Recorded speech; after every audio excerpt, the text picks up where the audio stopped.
definition of the derivative. So again, we're looking for the slope of this line that's tangent to the curve at 3, 0. And we're going to use the limit definition. So that means that we need to write down the limit definition. It's limit as h goes to 0 of f of x plus h minus f of x all over h. And now I write down f twice. So this is going to be something squared minus 3 times something minus something squared minus 3 times something. And the first time I plug in x plus h, and the second time I just plug in x.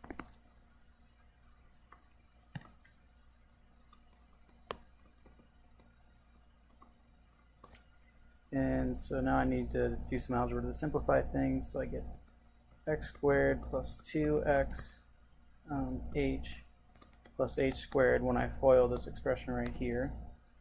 And I get minus 3x minus 3h. Okay, so that's the full, that's the f of x plus h part. And then I subtract off x squared minus 3x.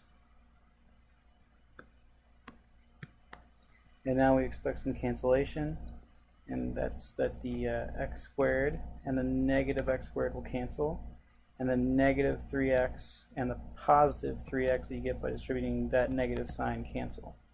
So now we're left with the limit as h goes to 0, 2xh plus h squared minus 3h all over h.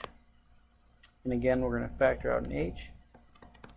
So the limit as h goes to 0 of 2x plus h minus 3 all times h over h.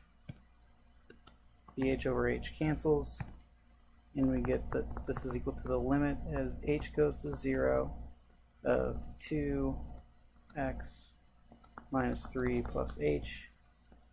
And of course, if you plug in 0 for h now, it goes away.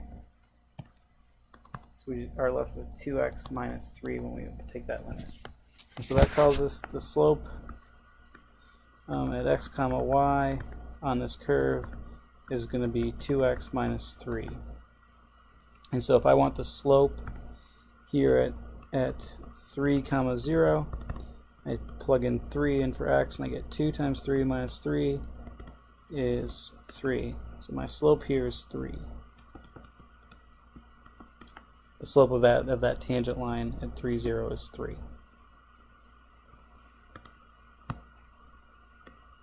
Okay, hopefully after repeating this process a few times, you see the pattern that always recurs.